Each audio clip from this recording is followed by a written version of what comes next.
Welcome back to another installment of Beers, Baseball, Balls, Boys, and most importantly, Puns. That's a hard hit to left field, and it's going to have a chance. Uh, Cruise missiles being fired off in ways we've never seen. O'Neill's awesome. Happy belated to Jose Alvarado. 29 never looked so big, thick, and dominant. There's a new two-hit win. Bobby Witt Jr., you're special. And you're going to be special for a long time. Stay healthy. Honestly, how good are the Phillies right now? We'll talk about it. Lin-Manuel Miranda, his cousin. You know, the guy who wrote Hamilton, Broadway, many other things. His cousin plays on the Twins. Jose Miranda. He just hit a home run. And that home run was off of Patrick Corbin. That might be the 64,000th home run that Patrick Corbin's ever given up. I might be wrong, give or take a few, but probably not. I mean, records and other records are being chased and broken. This week we discuss all this and more. So let's crack 4 open. Let's get freaking rowdy. Make sure to follow Drunks in the Pond on all socials. Watch us be dumb and handsome on YouTube. Jaybird, what do you hear? What do you say? What's up, buddy? Good to see you. How you feeling? Feeling great, buddy. I'm glad you're feeling better. You look better. Dude, I feel like $1,000 right now. No tax, just straight 1,000. Is that because you live in Delaware? No tax? Yeah, I like that. Great connection. Yeah, man. I get it. Nerd. But, man, I didn't know it was Jose Alvarado's birthday. I love that man. Yeah, man. Yesterday. Or Tuesday. Yeah, one of the two. But congratulations. Okay. 29 never looked so thick. You know what's funny? We talked about it last week about getting a jersey from Mike Zagurski. Yeah. It's crossed my mind a time or two to get a Jose Alvarado jersey because I feel like he does not get enough love. He's jersey worthy. Absolutely. I love Jose Alvarado. Granted, I don't know how many years we have him left. I think it's 2 more. I certainly hope so. Because if I buy this jersey, I want to make sure I'm getting my money's. Yeah. Most of the time when we get a player's jersey, they have a year left in the contract and they're just trying to get rid of the jerseys. And it's $70 off. I wouldn't say my last jersey purchase because I bought a lot. My last stupid jersey purchase still goes down as Scott Kingery. I bought that, and I think his first year up in the majors with the boys, and I was like, he's a stud. He's going to be great forever. I love Scott Kingery. Oops. I've seen him on more milk cartons for being lost than I think I've seen him up in the majors. And it is a damn shame. That's what, 3 milk cartons because only 3 people care about him? Yeah, listen. I was on Twitter. They were talking about the Phillies having an open 40-man spot. I seen a couple of people going, where's Scott Kingery on this list? And I went, these are my people. Listen, man, I get it. The kid had a lot of talent. He did. But that fucking Kapler, he ruined his swing. Fucking Gabe Kapler. I hate him so much. He just went absolute launch angle. The dude just put on an extra, 6 inches of height? I'm sorry. He put on an extra 16 pounds of muscle in the offseason, and then all of a sudden, gone. Just unable to hit the ball. Thanks, Gabe Krapler. I hate that he did that to Kingery. Watching Kingery go up there and swing and miss it, everything, trying to put the ball in the stands. I hated every minute of the Gabe Kapler experience. Gabe was just so happy that someone showed up in that locker room and had biceps like his, and he was like, "Yeah, I'm gonna mess you up." The love that we did have for Kingery was awesome. It was very awesome. Genuine. Yes. Just a shame what happened. But Speaking of minor leaguers, I heard you have something interesting going on. Yes, this one is not unfortunate. This one is pretty damn awesome. So the Okay. Minnesota Twins have a prospect. Maybe you've heard the name. Zebby Matthews. Zebby. Rich, I'm not going to bullshit you. When I hear a name that starts with Z and it's not Zach, I immediately think of, dude, where's my car? Zoltan. Zoltan! Zoltan! Zoltan! Zoltan. Zoltan. we need to get some bubble wrap spacesuits and just wear them on the show all night. Absolutely, dude. I'm going for your nipple the whole time. I'm just gonna pop all that. Just click, click, click, click. So But please tell me more. this kid had an amazing streak to start the season. Okay. This is not consecutive. This is just overall. He had a streak of 49 strikeouts to start the season. Damn. With 0 walks. 0 free passes. 49 Ks, no walks. He hasn't walked a single person? He has as of yesterday. Ooh. So he is now 49 strikeouts, 1 walk. Holy shit. To have a 41 to 9, or I'm sorry, a 49 to 1 K to ball ratio, incredible. That is insane. Incredible. I remember when I was younger, I was an adult, when Roy Halladay said, there's a goal that I have in mind at the beginning of every single season, and that is to have more starts than walks. Average starter throws 33 starts. You want to have less than 33 walks? Holy shit. Roy Halladay came extremely close several times. If not, I think he beat it. That's crazy to think about. Just the amount of control it takes just to pound the strike zone. But not only that, you got to put it in a spot where the umpire likes it. Because if the umpire doesn't like it, he could just screw you over. Oh, I think Roy Halladay would be screwed this year. Like, the only thing that would really save you if the umpire sucks is if the batter sucks more and is just swinging at everything no matter what you throw. Oh, you mean if he was a Phillies pitcher this year and against anybody who's under 500? Oh, let's not jump to that already. So, I got some more great stats to throw about this kid. Okay. So, he's gone 141 consecutive batters without a walk. That's incredible. Unfortunately, that is passed. Not a pun. But mighty impressive from the Minnesota Twins organization, 20th overall prospect. I'm not talking about MLB Pipeline's top 20. He is the Twins' 20th overall prospect. Who the hell's ahead of him? Is That's Byron crazy. Buxton still one of their top prospects? Because Buxton was a top prospect Might for as well 9 be years. at this point. Oh, man. He was up there for, Christ, what feels like 5 years. So I have an example of 2 pitchers who are, if you're a baseball fan and not just your home team or the team you love, you're a league-wide baseball fan. These are 2 household names. Okay. Very recent. In 17, Kenley Jensen, Oh, 51 strikeouts in a row without a walk. damn. And in 21, Corbin Burns struck out 58 in a row without a walk. This kid, Zebby Matthews, Zoltan! his minor league career, he's pitched 148 and 2/3 innings across 4 levels of the minors. He's 24 years old. He's only issued 16 walks in 148 and 2/3 innings. Jesus Christ.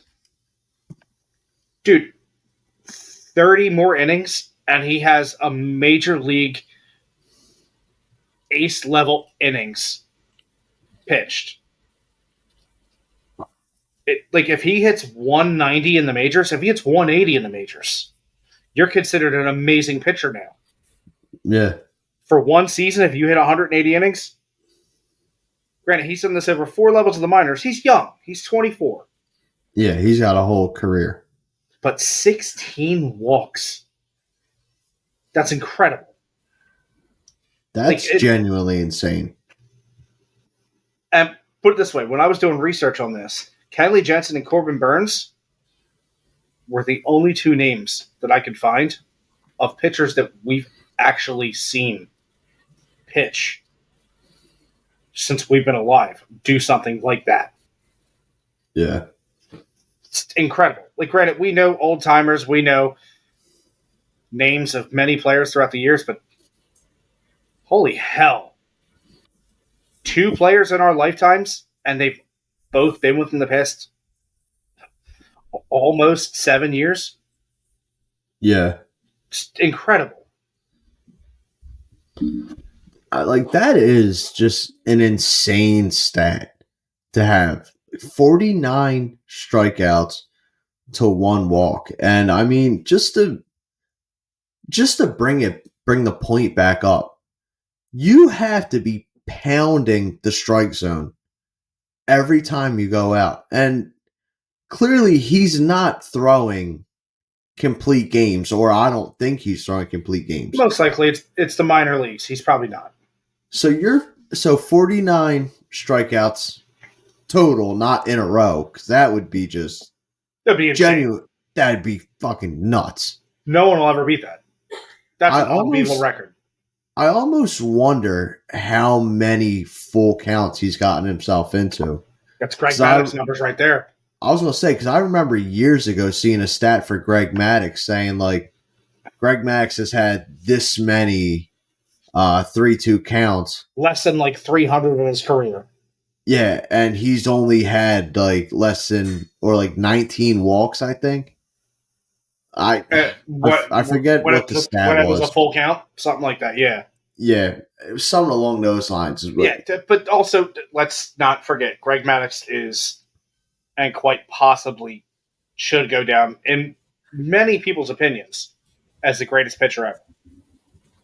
A lot of people would definitely agree with that statement. He's the biggest control artist baseball's ever seen. Yeah, 100%. It's the professor. The guy had something special, and at some point we're going to see a pitcher like Greg Maddox again, but we'll never see the actual Greg Maddox ever again.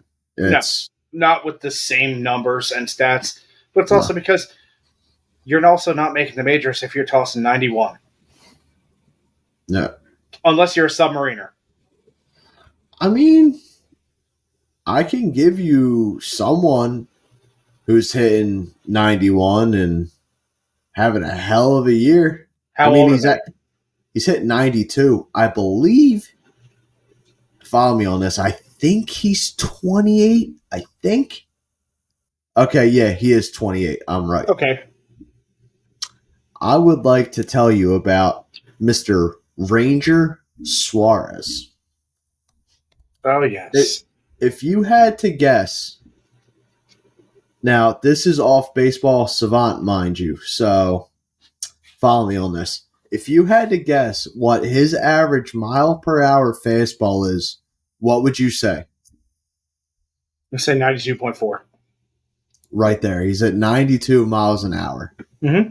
If you had to guess what his sinker's average was, what would you say? 90.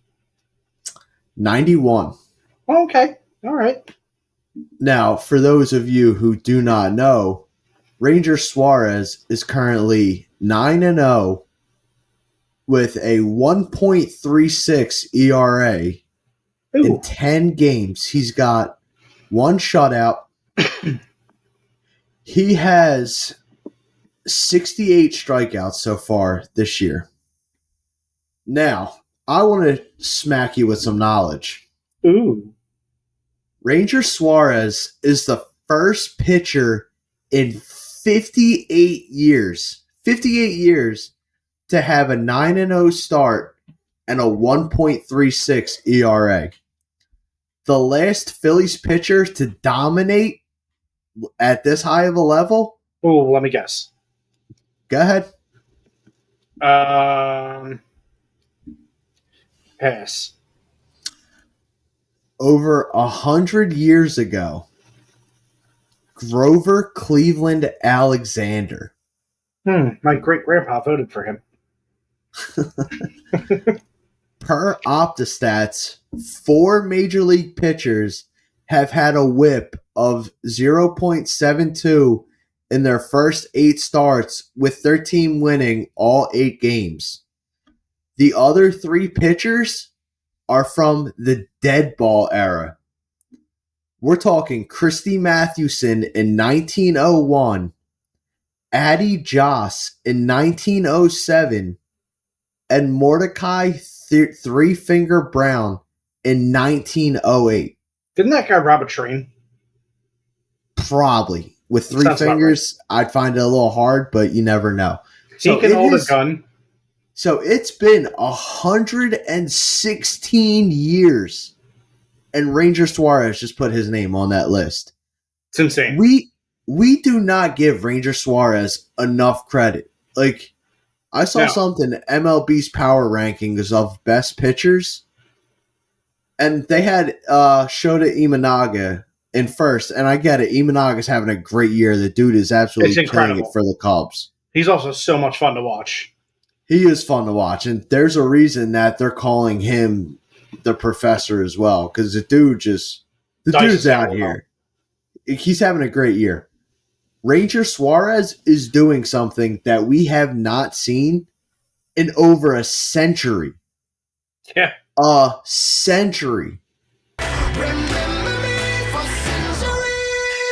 I think Ranger Suarez is the best pitcher in baseball by a mile. No, not even just by a mile.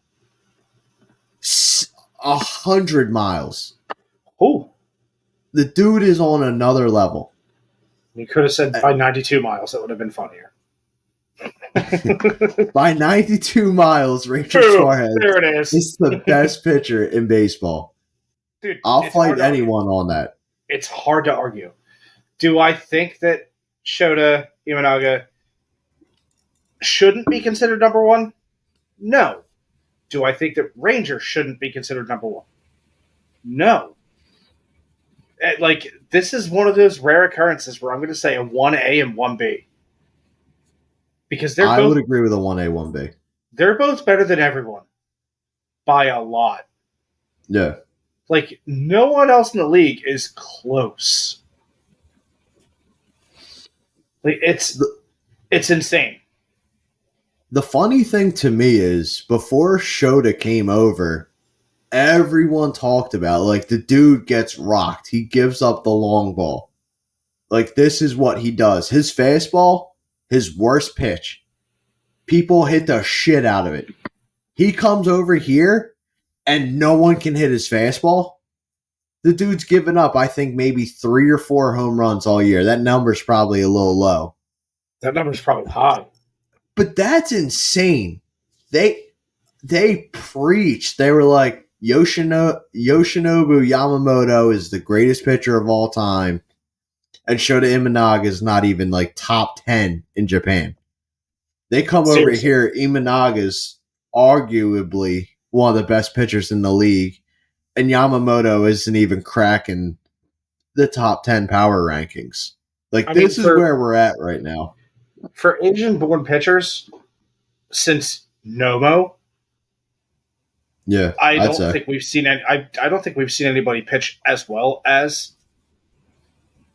Nomo did when he first came over, because his delivery was so weird compared to everyone else's. But then we've seen quite a few other Asian pitchers over the years. You have some that have lasted a long time.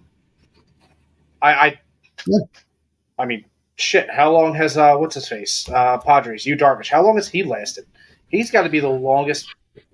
He's got to be the longest in the league for an Asian-born pitcher at this point, because you have Daisuke who completely fizzled out of nowhere.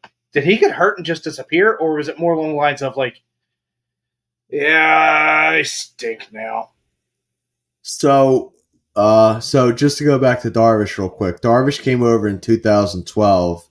At the age of 25, he's currently 37. In terms of Daisuke Matsuzaka, Section 10 podcast actually brought it up. They're big on the Red Sox, where Daisuke spent a lot of his career. The call. And they even said Daisuke was the type of pitcher who would load the bases, but then somehow get out of it. Yeah. Like, that's pretty much how he spent his career. And I think that's the perfect sign of a pitcher, of how they go about, the rest of their career. Like, there are pitchers who are young and can pitch out of jams, no problem. The problem comes along when you start getting older and those jams you're finding yourself in suddenly start to get a little worse. Like, you're giving up a single here and there. You're giving up a couple runs. I think it just got to the point where Daisuke just realized he just didn't have it anymore. And Sure. And it's funny that we're talking Japanese pitchers, because I actually looked this up as a trivia question for you. Do you know what Nomo's ERA was in 2004, I think it was? If you had to No. guess. Am I going extreme here? Like, is it high, low? Oh, it's high. Oh, I'm going to go 748. 8.35. Not better. Crazy. Which is even crazier because the Dodgers somehow won, I think, 90-something games that year. And Nomo had probably the worst year of his whole major league career. That's insane. I mean, Nomo pitched a while then, because, Nomo was around for a long time. I mean, put it this way. This is going to be a weird assimilation. But the movie Liar Liar came out in 97. Follow Where me. are you going with this? Okay. Follow me. Jim Carrey's son, the young child, when Jim Carrey promised to have a catch with him, his son goes, "I'll be Nomo." I'll be Nomo. You can be Jose Canseco. Can we play that? Can we play? I do remember that. I do. And it was 97. So, like, obviously, Nomo was already pitching at that point. And he pitched all the way to 04? He pitched a while, too. So here's the crazy thing. He pitched till 05, disappeared for a couple years. He reappeared in 2008 at the age of 39 and pitched for Kansas City 3 games. He finished 2 of them, only pitched 4 1/3, pretty much got shelled, and had an 18.6 ERA, and that was the latest we ever saw of Nomo. I go home now. Yeah, he's like, dude, I suck. I'm done. Yep. Please don't call me anymore. Like, I don't want to do this. Yeah. Can you blame him? He just fizzled out, man. That's the best way to put it. It's pretty incredible stuff. So, I mentioned cruise missiles. Yes, you did. O'Neal Cruz. Dude, I've never seen someone hit a ball so damn hard in my life. Like, when I was growing up, we had Frank Thomas, you had Big Mac, you had Sosa, you had these elite powerhouse bats. And they all looked like brick shithouses. Like, they were guys that should be bouncers. Pretty much. And then you have O'Neal Cruz, who just looks like, honestly, he looks like a cornerback. Yeah, he's a little skinny. Super skinny, super lanky, but damn is he strong. Yeah. Like, number one, you can never take away, not everyone has their best days on defense. Everyone's entitled to having shitty days. I know O'Neal's can sometimes be suspect. but holy shit, dude, his arm. Good luck telling me that's not the second best arm from the shortstop position in baseball. The only person I can think of that might be close is probably Ellie. Ellie he has a much stronger arm. And by much stronger, he throws like 3 miles an hour faster. Like Ellie and that's a lot. Like they're 1 and 2. Like you can flip flop them at any point. But they've both been extremely questionable with their defense for the past year and change since they both came up. No, that's fair. But dude, I think O'Neal Cruz is secretly a superhero and he's just bench pressing cars and no one can see him do it. I'm not talking smart cars. I'm talking like a Ford Fairlane where it's complete steel body. And it's like, Jesus Christmas, dude, that thing, the hell is the matter with you? Do you just piss excellence? So probably. Like, he had 3 hits on Tuesday. All 3 hits broke a major league record. All 3 were over 115 miles an hour. Jesus Christ. Yeah, dude. They're a felony. All 3 of those are a felony. His top speed in that game is, if I'm correct, it's not the fastest this season. It's the fastest ever recorded in the StatCast era at 121.5 miles an hour. The hit before that was 120. Yeah. Speechless, right? It's hitting a ball 120 miles an hour. Like, you are scorching the ball. There's literally cars that can't go that fast. Like, if you're hitting a ball 120 miles an hour, I'm assuming that you're hitting you're hitting a cruise missile line drive. Exactly. A straight bullet. Like, I couldn't imagine not only trying to make a defensive play on that ball going 120.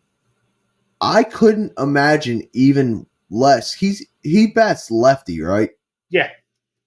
Could you imagine being the first baseman and he rips that thing 120 miles at you? Nope. Jesus H. Christ. I'm good. I would be shit. Dude, listen, I know the rule is to stay in front of the ball. If you think I'm taking 120 through me off any 120 miles an hour at me, nah, sorry, bro. Have that hit. That's all yours. Dude. That is nuts. I just thought of this. If 121.5 miles per hour is the fastest and hardest ball ever hit, that means no first baseman or no third baseman has ever had that go screaming over their head. Like, that is scary to think about. I don't even know if a pitching machine can throw that hard. I wouldn't think so. Yeah, it's ridiculous to think 121.5 miles an hour. If it was 0.6, it would have been 122. Like, get the hell out of here. Like 122 mile an hour ball coming back to you. Holy shit, man. Like, how do you even defend against anything like that?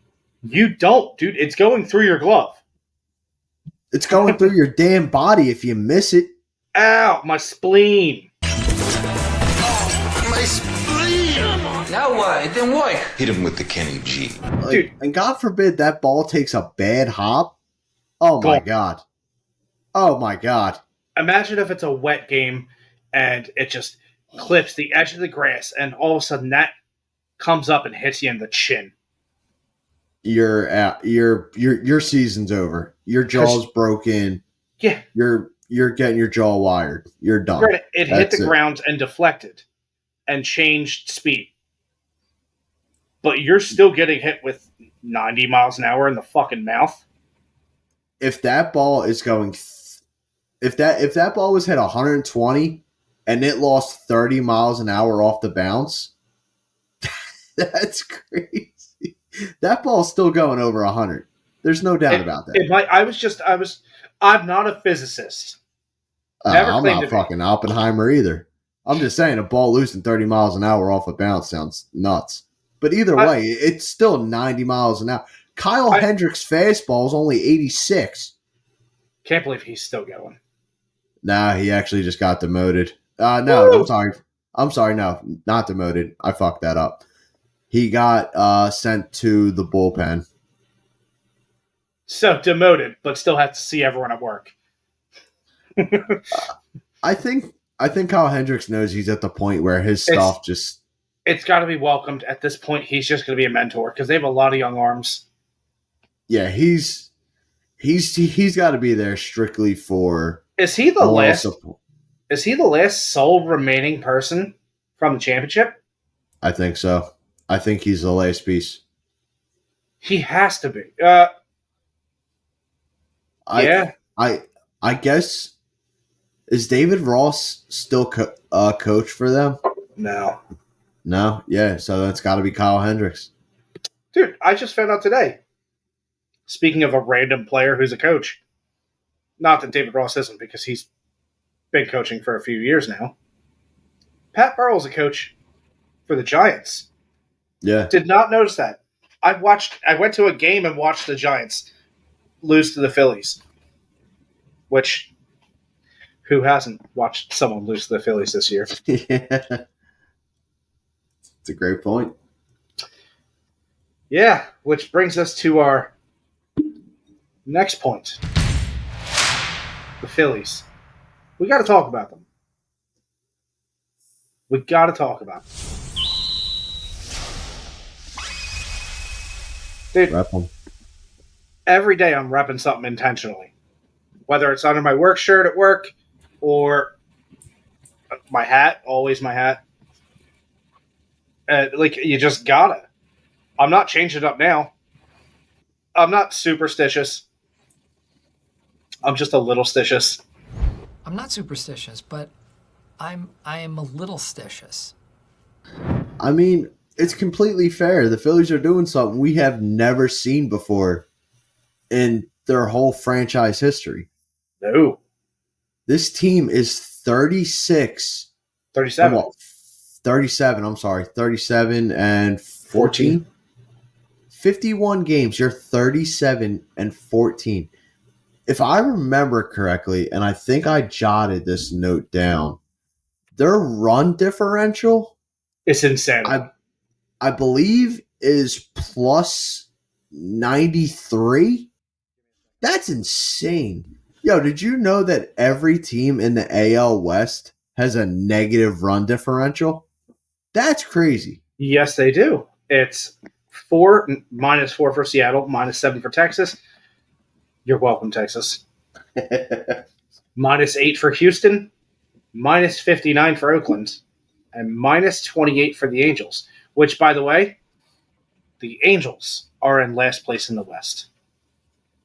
Or is anyone really surprised? No, not at all. But as of right now, Okay.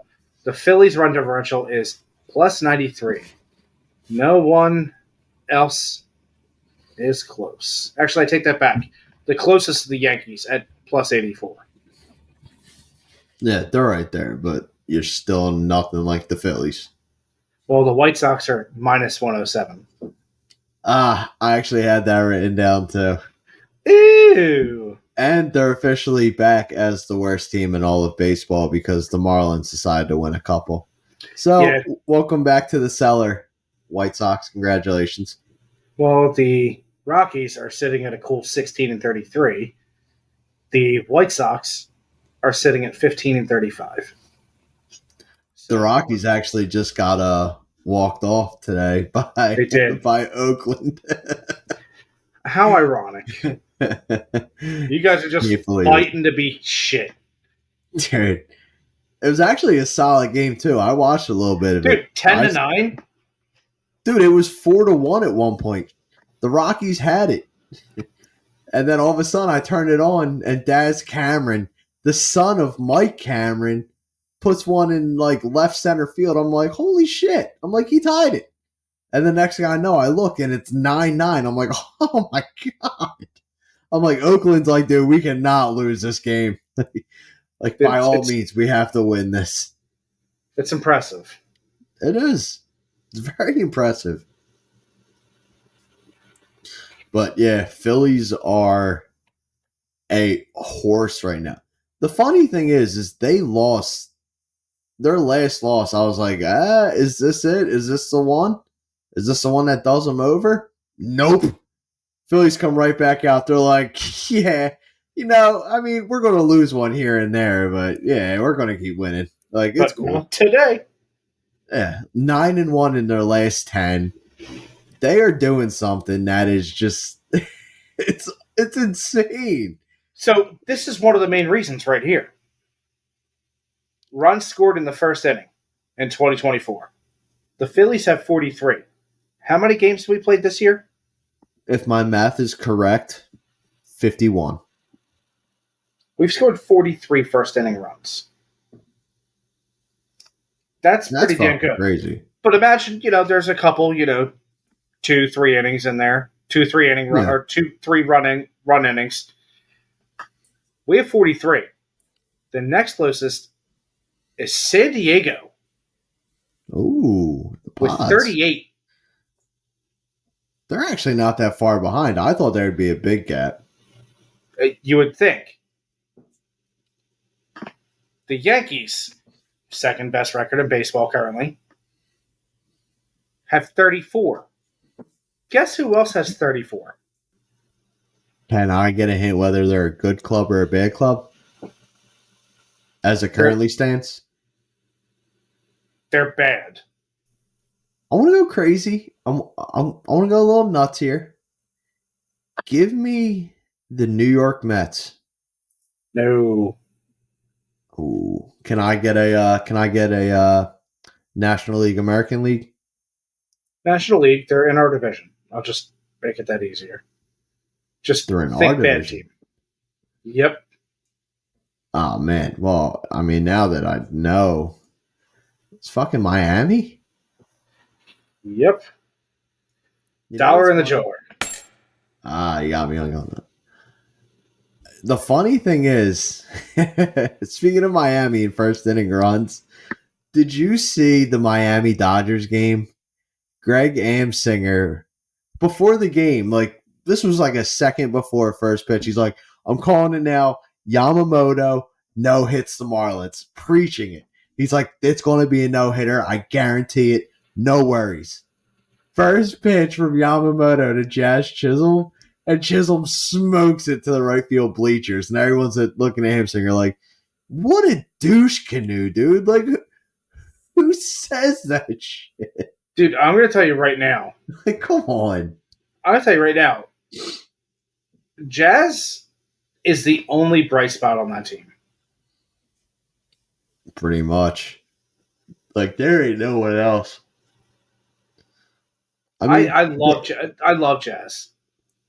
Like I think the Marlins have a couple young pitchers that might turn out to be something. I mean, I'm not going to sit here and cross my fingers because when's the last time the Marlins have actually developed a stud pitcher? In honesty, they also have what technically could be considered an all-star rotation, all getting Tommy John or just some sort of surgery, and they're done for the year. Honestly, their best pitcher is Luzardo, and Luzardo just, it's hard to fight when there's nothing to fight for.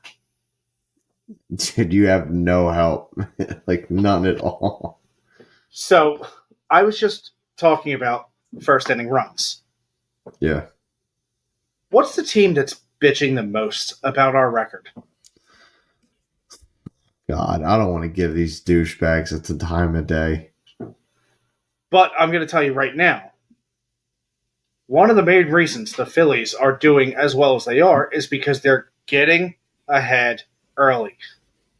I don't care. Guess what you're supposed to do to teams that are under 500? You're supposed to beat them.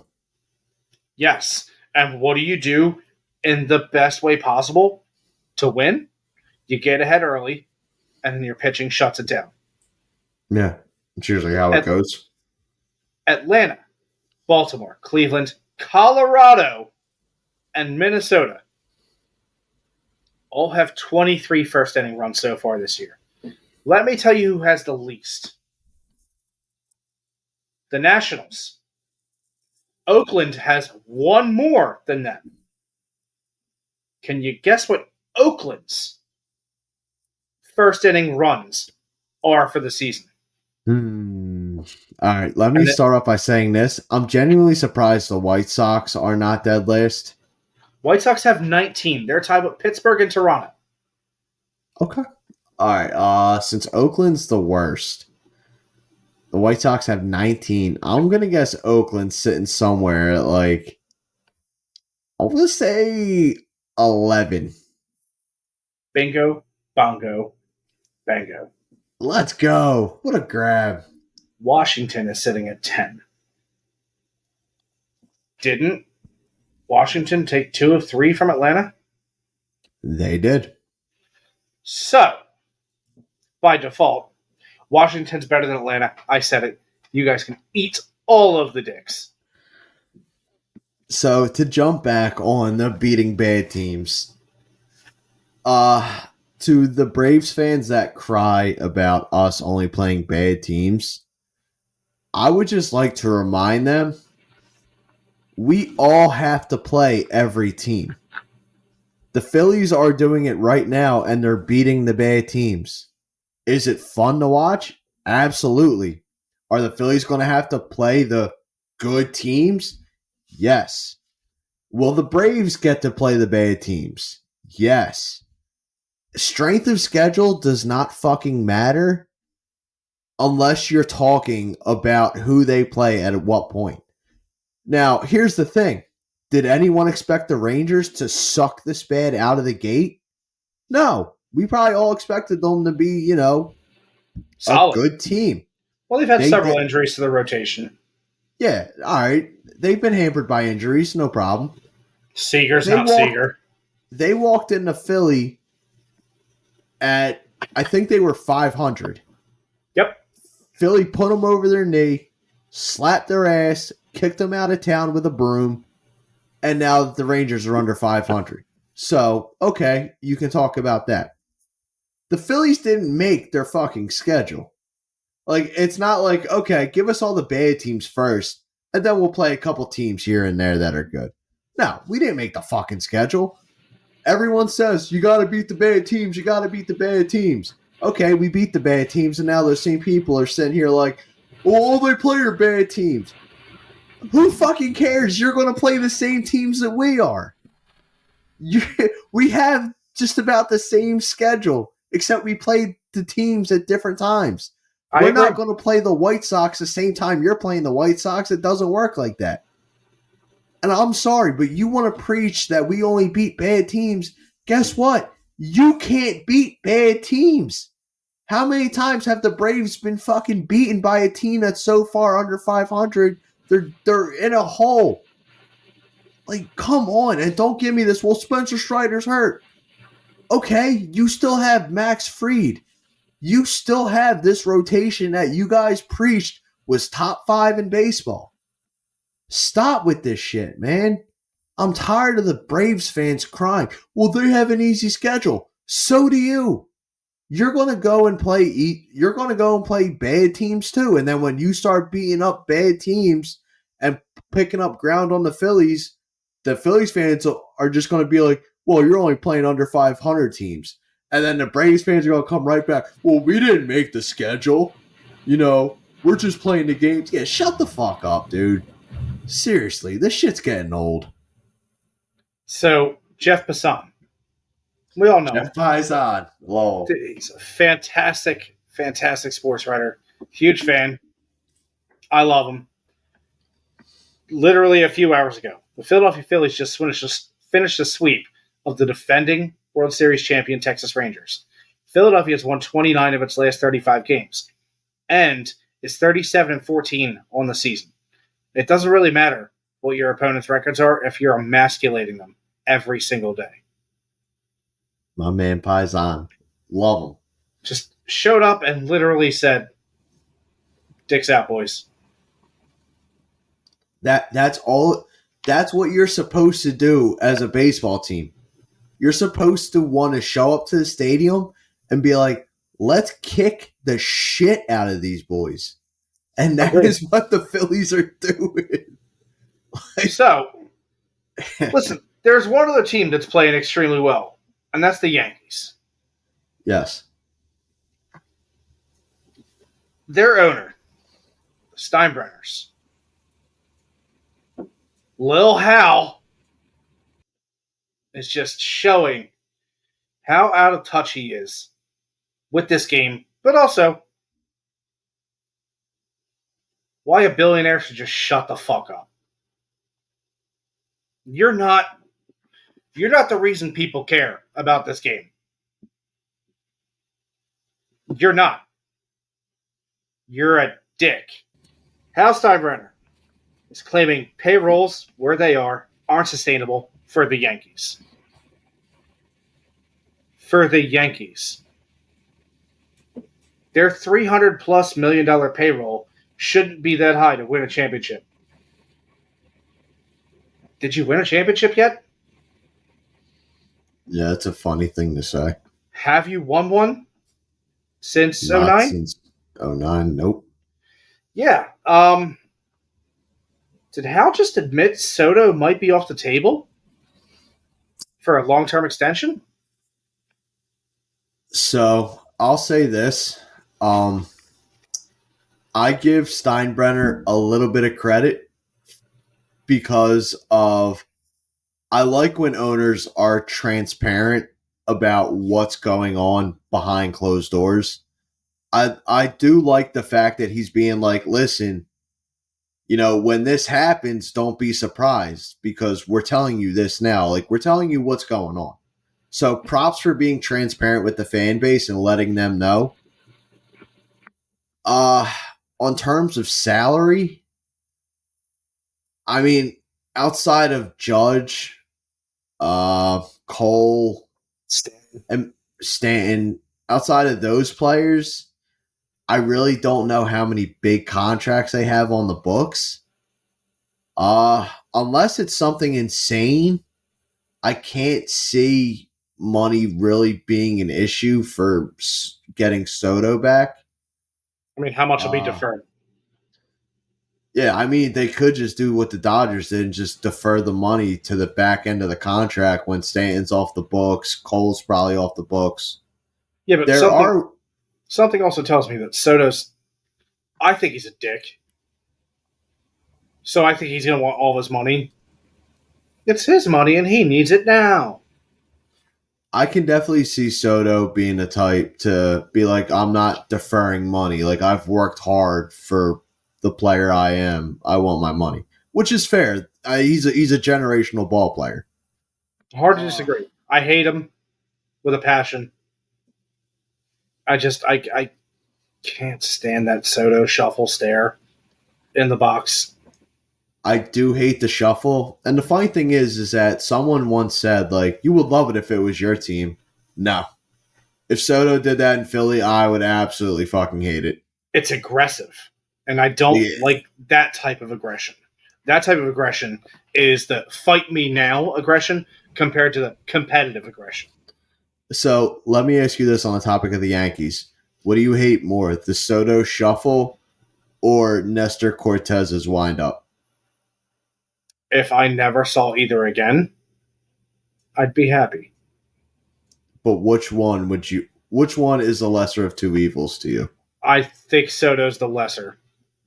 I hate Cortez's shit so much. Dude, you need to stop doing that. It's not even that you're trying to be deceptive or even funny. It's just, it's annoying. Here's the thing. The only thing that made the last one funny is that he did it and threw it 3 feet over the umpire's head to the backstop. It's like, that's what you get for being a jerk off. Congratulations, you made yourself look like an asshole. But then the very next pitch, he threw a quick pitch. Yeah, and the umpire's like, all right, dude, what the hell are you doing? Like, stop with this dumb shit.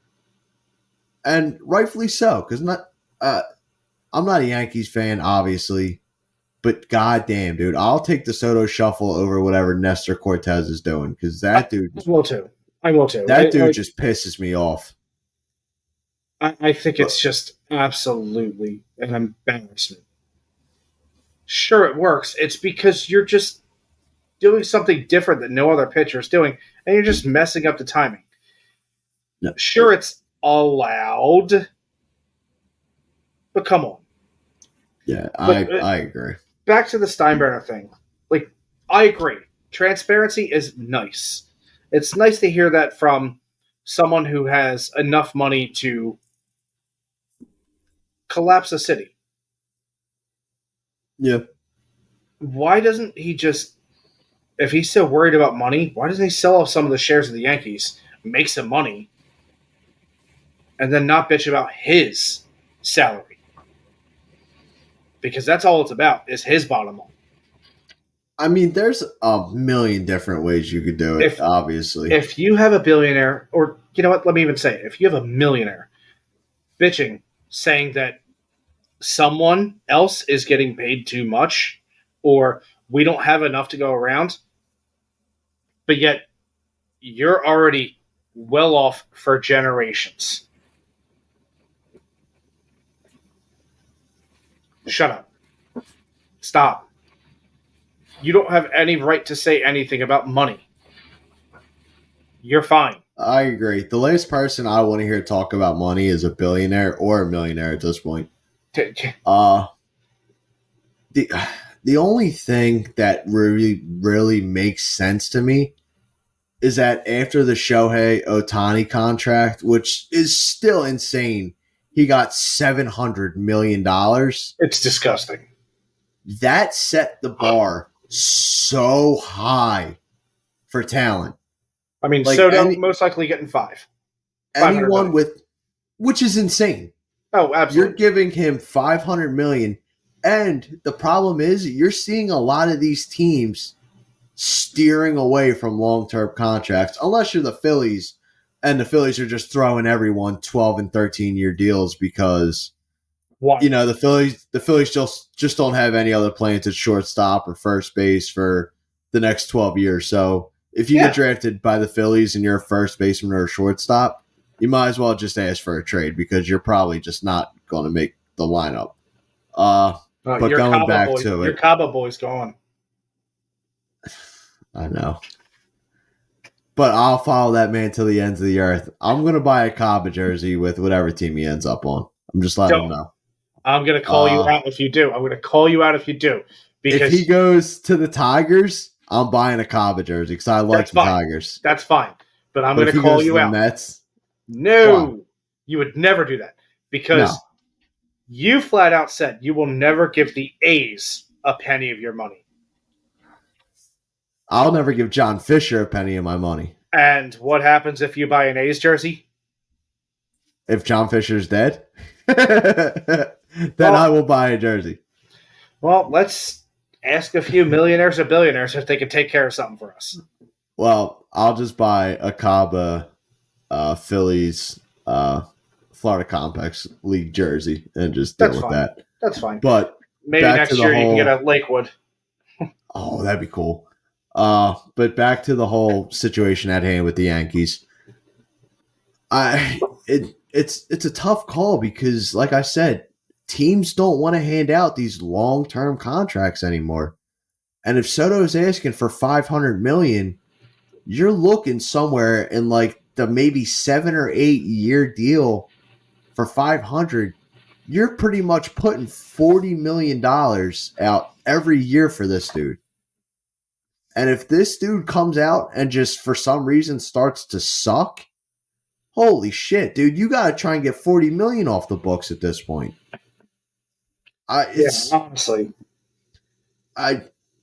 Dude, if you do $500 million for 8 years, that's $62.5 million a year. That is a problem. And that is why I can see Steinbrenner being like, yo, hold on. Like, we love Soto. Don't get us wrong. We do. But this dude is going to ask for over $500 million. And we don't want to give him long-term money. Because But- I think he's already 25, 26 maybe. Soto? Yeah. How old's Soto's Soto? just turned 24. Did he really? Yeah. Holy He's shit. going to be a All free right. agent at 24. Dude, he's going to get so much money. He came up at 18 or 19. He came up as a teen. That's crazy to think about. Yeah. Yeah. It's such a weird thing because you want to be like, Steinbrenner's just a cheap ass, like stupid. I can see where he's trying to be smart with his money because you know what Soto's going to demand on the market, and well, like I said, teams don't want to hand out these long-term contracts. So he's looking at it like, all right, if we give them 8 years, they'll take him to 32, and then $500 million, like you said, that's $62 million on the books every year. You got to give this guy, And What if- you're deferring it. It's just I don't think Soto's going to want deferred payments. no, he's not going to get his money deferred. No, I Somehow, think he's too cocky. Somehow, Ohtani being the nicest guy in the fucking league. It's amazing. It's amazing. I get it. I know. That did the Dodgers so many favors. I trust you. Yeah. He's I mean, like, I know I'll get my money. It's cool. Can you just take a second and think about like the fact that Ohtani is hands down the nicest player baseball's ever seen because he just trusted that the world's going to be fine for the next 20 years of payments. Yeah. And He's but meanwhile, like several weeks or a couple months after he signs that huge deal, he's potentially being looked at by the feds. It's like, wait a minute. Nice guy or not? I mean, do you honestly think he got like in a room with a Fed and was like, I'm nice? And they said, you are. Okay, you're good. We're gonna keep looking, but I don't think he did it. I don't think he did it. My favorite thing is just imagining Shohei Ohtani going through that contract talk, and they're like, we're going to give you the money, but like at a later time. And Ohtani's like, it's cool, dude. Take your time. I'll be here, whenever you guys are ready. And the Dodgers are just sitting there like, oh my God, that actually worked. So And it's like, oh my God, did he really just say that? yeah, it's like, okay. It's like, thank you, Mr. Ohtani. Yeah, just sign right here. All right, and thank you. No take backs. Yeah.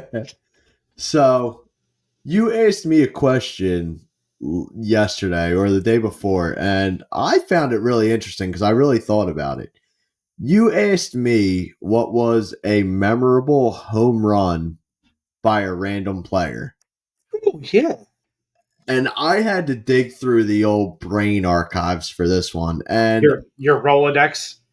yeah, and I did remember one that really made me happy.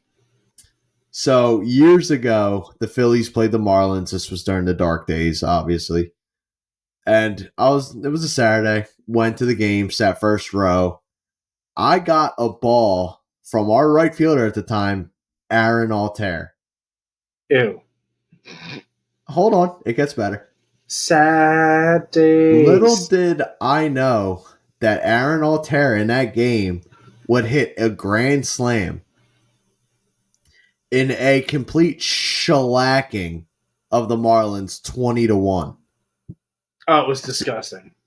So for my most memorable home run by a random player in that game, we had Michael Franco hit a home run. I'm sorry, he hit a grand slam. And then he had another home run, just a solo. Altair grand slam. Carlos Santana home run. Slam Jorge Tana what? Alfaro. Dude, what a game. But no, Aaron Altair gets my vote for memorable home run. What's yours? So this one isn't a random player, but this one is one of those home runs that will just forever stick in your memories. And you just think about it and you're like, dude, I picture it like it was yesterday. May 2nd, 2008. Oh, wow, we're going back. Pat Burrell with a walk-off home run against the Giants. Listen, not the biggest home run of the year at all. We had several other big home runs that year. Because what happened that year? We won the chip. But that was the first time in my life watching a Phillies baseball game and being like, this is the year they win it. Like, I knew this in early May. And I was like, but also I was 20? No, I just turned 21. No, 20. And I literally went, holy shit. This is the very first time I've been drunk watching playoff baseball. Or I could be drunk watching playoff baseball. I'm sorry. Because let's face it, in 2007, we had what? 3 days of playoff baseball? Yeah, something like that. Wasn't really a long-term commitment. Yeah, the Rockies came in and said, you know what, guys? Put your head down. Put your head down. Yeah. It's like, put your face in the pillow and bite down. Smile for daddy. Ooh.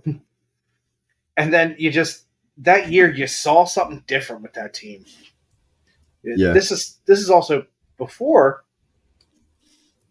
I'm pretty sure this is before we acquired Jamie Moyer. Because he was a mid-season acquisition. I do vaguely remember that, yeah. But neither here nor there. That 2008 home run that Pat Burrell hit was just one of the most glorious things I've ever seen. I think I got pregnant. It's Pat Burrell, baby. That dude, he is 62% of the white people's kids' father in Philadelphia. He's actually the father of every Mets player from those years as well. Oh, yes, he is. But to be fair, Utley is more the father. They're both fathers. They're the gay fathers. It's a committed relationship. Burrell and Utley fathered every Met, and the Mets are mad because Utley walked out on them, and they were like, "We hate you. We hate you so much." And Utley's like, "Hey, I'm back." Dude, the Mets wouldn't even invite Utley to come with them for their London trip, but Utley is the European ambassador for the MLB. Dude, there's so much hate there. It's awesome. I love it. Such a salty bunch of hoes. Jesus Christmas. Like, it is so embarrassing that you are just so petty. You can't even look at the ambassador and go, yeah, you can come. Hey, no, you're looking at the ambassador and be like, we're not going. We have other plans. The Mets having so much hate for Chase Utley will never not be funny. Like, oh, dude, I love it.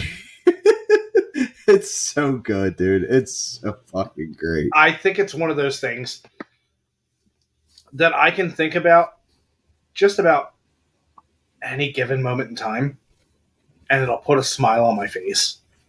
Yeah. Because I'm like, someone still hates him.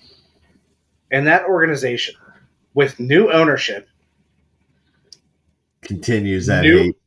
New everything. I'm pretty sure there is no one besides like a couple hot dog vendors that are the same. Because their entire coaching staff is completely different. It's been different about 5 times since Utley retired. You have new ownership, like I said, a new GM, new front office, and they're still like, did he really just say that he's the ambassador? No, we're bringing Mr. Met. And they're like, dude, he doesn't talk. I'm like, exactly. It's better than that little fucking silverhead fox. Rich, I got a question for you, bud. Hit me, baby. What is it called when you get 3 outs, just straight, 3 outs straight in an inning? How would you phrase that? Oh, 1, 2, 3 inning. What's another way to phrase it? Perfect inning. Give me another way to phrase it. If it's 3 up, 3 down. Yeah. Ooh, I always forget about that because I'm getting there. Time for everyone's favorite segment. Joe taking over with 3 up, 3 down. Kick it off, baby. Let's go. Greetings and salutations again, friends. This is Joe, the third member of Drunks on the Pond. I'm coming out with another segment that I want to do frequently, and that's going to be called Dream Lineups.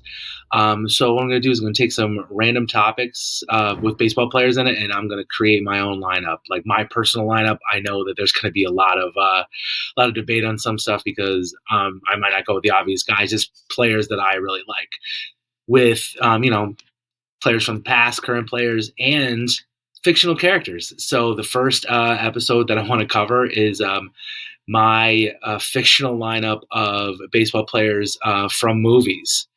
So this is I've thought about this so many times and might date myself, but when I used to play MVP Baseball 05 religiously in college, I created my own lineup, and I was the only real person. Everybody else was video players from movies.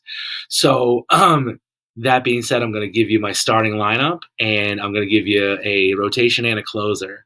And then, feel free to debate. Let me know what you guys think in the comments. How good's my lineup? Am I going to win the World Series or am I going to be a 100-loss team?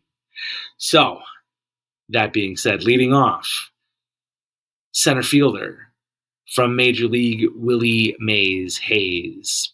Just can't beat that speed. I need a speed guy at the top. Batting second, from League of Their Own, Marla Hooch, playing second base, batting in the 2-hole. I like her in the 2 spot. She looks like somebody who can, take some pitches, get on base. I really like that. I need that at the top of the lineup. Batting third is going to be my Shohei Ohtani, and that'll be from the scout, Steve Nebraska. Now, full disclosure, I have never seen the scout. That's bad on me. I really need to do it. But considering what everybody said and the lineup or the stat line that he put in his debut from the Yanks, I need him in the rotation. I need him to hit. So he's going to bat third, playing DH again in my Shohei Ohtani role. Batting fourth, such an underrated baseball movie, based on Barry Bonds.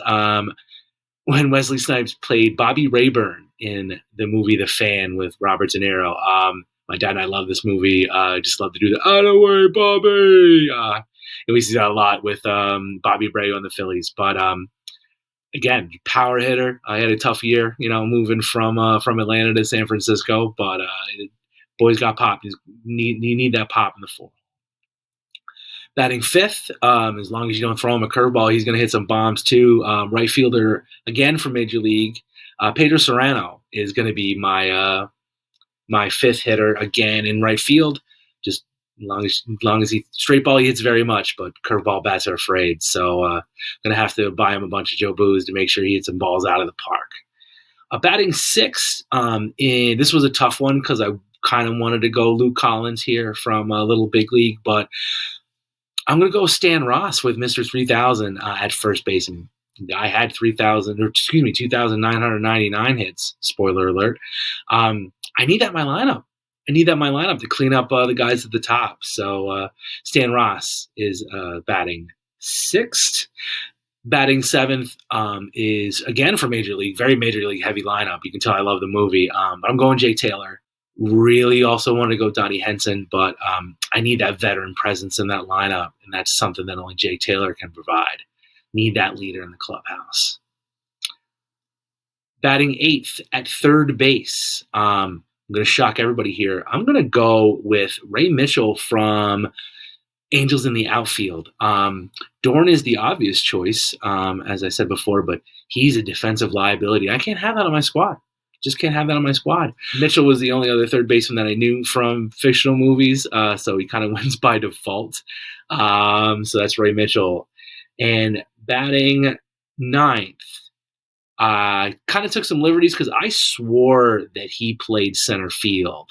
But regardless, I've seen him on lists at shortstop, so I'm going to go with it. And that is the one and only Benny the Jet Rodriguez from the Sandlot. I like him in the 9 hole because he's got speed too, so he's an extra leadoff guy. I don't think he beat that lineup. Rotation. So I'm going to give you 5 starters again in the Shohei Ohtani role. My opening day starter is going to be Steve Nebraska. Again, never seen the movie, but you can't beat those stat lines, right? Next, again, going back to the major league pool, I'm going to go with Ricky Wild Thing Vaughn as my number 2 starter. He's got zip on his fastball. As long as he doesn't throw that eliminator, we're going to be in good shape. Third in the rotation is the great Billy Chappell from For the Love of the Game. I mean, dude pitched a perfect game. I need that. I need that in my lineup. There's nothing wrong with it. Going fourth, have him down here because he's got a little bit of control issues, but I'm going to go with Nuke Lelouch. Good old Nuke Lelouch from Bull Durham. Once he kind of gets it together, I know he got called up in the show at the end, so he's got some potential. That's why he's not higher up on my rotation, but we're going to put him in the 4 slot. And routing up the starting rotation pull this one right out of left field. Ryan Dunn from the movie Summer Catch. He's got some temper issues, so that's why he's in the 5 spot. But he's got some potential. I like him once he gets his temper under control. It's going to be a good pitcher. And plus, he made his major league debut with the Phillies, so kind of gets a little love for that. And then I'm going to give you my closer, blatantly obvious, I think, to everybody. I'm going to go with Henry Rosenbagger, Gardenhoser, Runamucker. That's Henry Rowan Gardner from Rookie of the Year. I mean, dude, just unhittable. I mean, what he throws, like 145 miles an hour? And just, if he wants to change up, he throws that floater to that scumbag Mets player, and they win the World Series. I mean, you can't beat that. So that's my lineup. I think I'm going to go 160-2. It's kind of like, 160-2 is what I would say. I would bet the over if I were you. But that's my lineup. I'd love to hear what you guys think. These dream lineups are going to keep coming. Let me know in the comment section, or just give me a shout and let me know what lineup you want me to do next. And as I said before, that'll end the inning. Cheers. And there it is. Joe back again with another 3 up, 3 down. Dream lineup. Love to see it. What a guy. I love that guy. Dude, he's such a sweetheart. It's so great man. to see him again. He is just... You know what? You know what he does? He puts the salt on my chips. That's such a weird way to phrase it. Would you eat saltless chips? No, I definitely like salt on my chips, though. Yeah, exactly. All right, don't get... Jesus. He's that good. Ease up. Just say. Anyway, quick birthday shout out. Ooh. Social media man Tyler My celebrating T-Pain. a birthday this week. How about it? Happy birthday, buddy. My T-Pain, my tea bag. Yeah. Great to have you on the team. We love you. Hope you celebrated well. Hope you had a couple beers. Obviously, I think we had some beers celebrating for you. We did. But he also had a few claws because there's no laws. There's no laws with the claws. Yeah, I'm definitely getting a shirt that says that. Yeah. Just go to the boardwalk in Wildwood. They have a million of them. Speaking of another shout out for Tyler, there is a new segment on the Instagram. I wouldn't say new. It's been going on for a couple weeks now that Tyler actually handles himself, called Facts on the Pond. Rich, have you seen these? I have. And you know what? Honestly, I love them. Some of them I've known, but some of them I've been like, son of a biscuit. This really brightened my day. I'm not going to lie to you. I did not know the newest Facts on the Pond. Did you know the average lifespan of a baseball during a game is only about 6 to 7 pitches. That's crazy. Whew. And the reason I find it so nuts, like if you go back to the dead ball era, they were only switching out a ball like 1 to 3 times maybe. Now you're switching out a ball maybe fucking 4 or 5 times an inning depending on what's going on. It's crazy how far baseball's come along, and just more credit to Tyler, doing a great job with the facts on the pond. I cannot wait to see what he comes up with next. The kid is he's on fire. So I just did a quick math. Okay. Thanks, Tyler, for making me think. Granted, I didn't think. I used a calculator because, come on. Like, seriously, do you think I'm going to do math in my head like that? Yeah, all right, calculator boy, what you got? So, on average, each team, if you think about it, in a bad game, 160 pitches. Yeah. So if you do 160 pitches divided by, I did by 7 on the high end, you get 23.57 whatever. So that means times 2, you're looking at almost 48 balls per game. Jesus Christ. That's insane, man. It's a lot of dead cows. It's not like we're strictly killing the cows for baseballs. You know, we're getting some steaks out of them. What if we were? No, it's fine. I know. Oh, man, if we're putting all that steak to waste just for baseballs, the game just went down a notch. So, like, if you look at it, this is just off the cuff. If we're looking at 47 to let's just call it 50 baseballs a game, just for simple math purposes, how many footballs do you think they use a game? Oh, man. Because isn't there a new one almost every set of downs? Dude, I don't know. I genuinely don't know. I don't think I've ever looked into it. That ball that gets tossed out of bounds, or that ball that gets spiked in the dirt, anything like that, that's not used again. Yeah, every missed pass, that ball's not being used again. Most of the time. I kind of want to look it up, but I also don't want to. That's fair. This is a baseball podcast. But like, you also got to think, baseballs have to be the most used item required to play a sport, correct? Yeah, I would say so. Yeah, I mean, like they're constantly getting swapped. Dude, if a pitcher throws one ball in the dirt, that ball's out of play. Like the umpire's not picking it up and throwing it back. Like he's rolling it over to the ball boy, and the ball's just out of play. What was it? That's the end of that. A few weeks ago, that White Sox and Cardinals game that got called. Yeah, for the rain. That pitcher must have thrown the ball back at least 11 times. It was like, nah, it's soaked. Yeah. Nah, it's soaked. Like, can you imagine how many they used in that game? And it rained the whole game. See, I completely agree with that. If I'm a pitcher, I don't want a ball that is waterlogged in my hand, dude. I get it. It's not going to be waterlogged.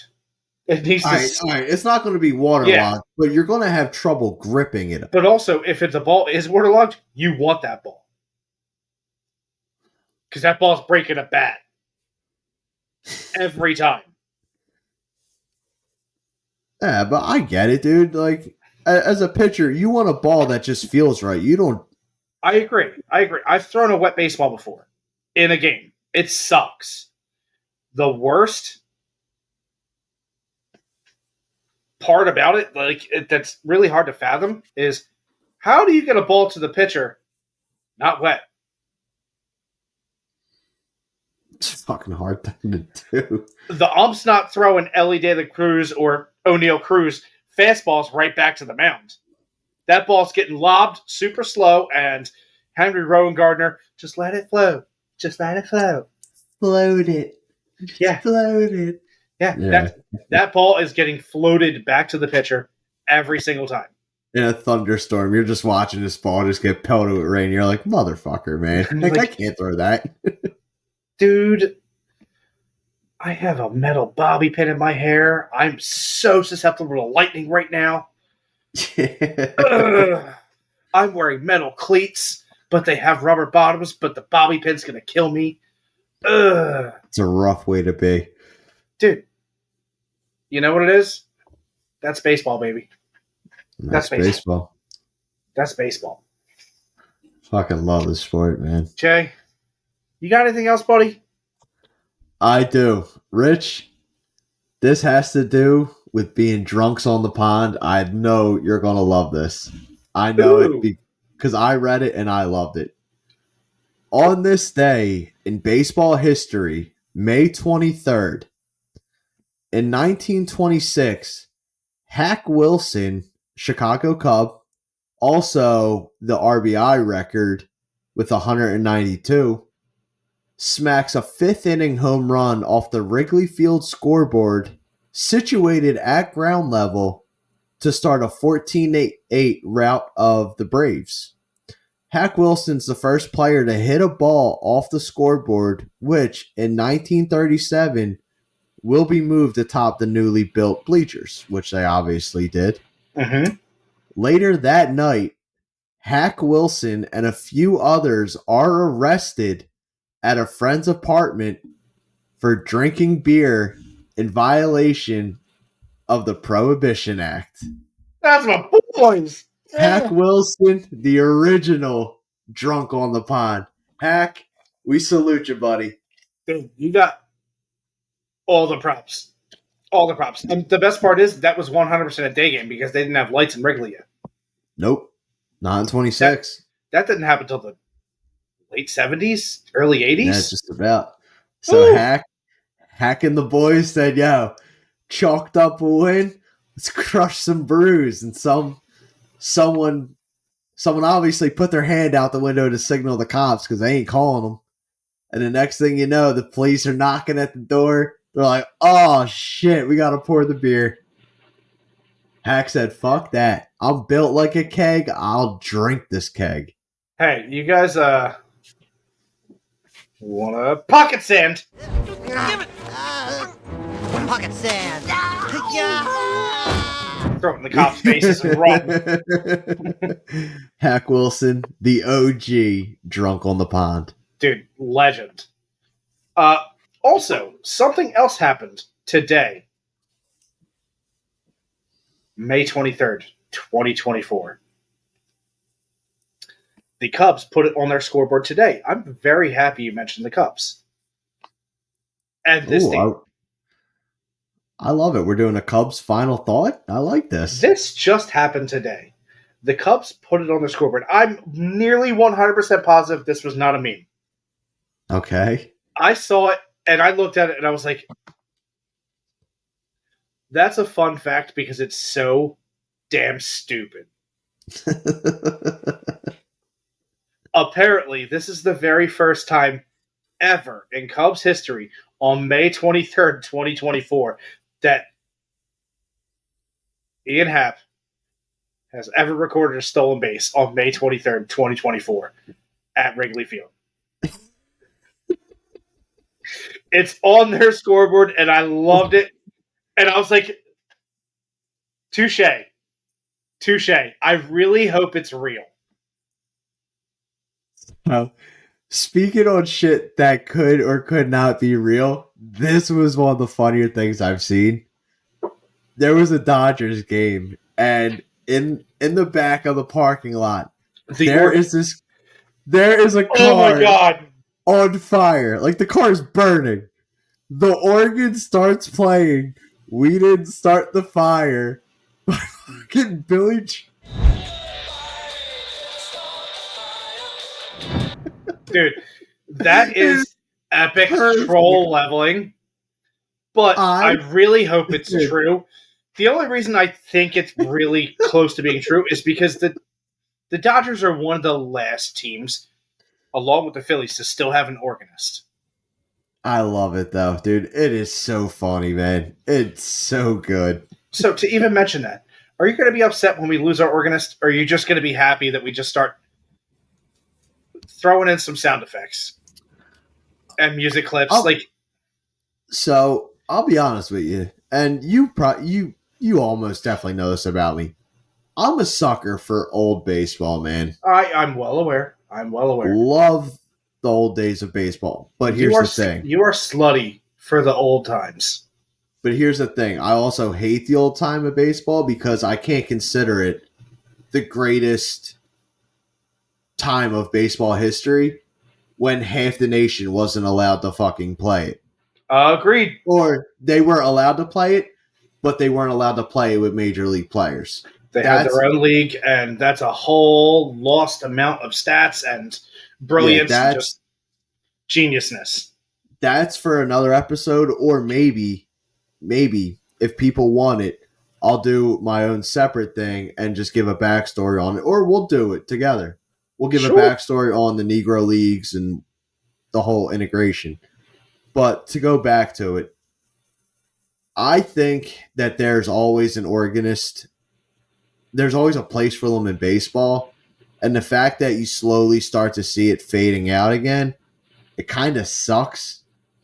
Because you're like, man, baseball really has gone to like a new era. And obviously baseball is always going to grow as a sport. You know, they have to bring in new viewers. They're going to give the new viewers what they want. And obviously organists are just a dying breed. It's a thing of the past. Like not even just like a standard like baseball pass, but also just a thing in the past because an organ is a different learned instrument than a piano in some cases. Yeah. So it's definitely a little bit different, but also who the hell has an organ around where you can like, hey, can I practice? I'm not going to be loud. Like, I love the idea of going to a baseball game and hearing the organ just going off the da, da, da, da, and just slowly just being there and hearing the organ. That is what feels like baseball to me. It's iconic. It really is. I can't imagine the sport without it, but someday it'll happen. Unfortunately, someday it's going to happen, and because it's just going to be someone like, exactly like Skrillex or like Marshmello or any one of those other DJs. I don't know many other names. They're just going to go, I'll press play. Yeah. It sucks. I'm not looking forward to the day, but I also understand that baseball has to adapt.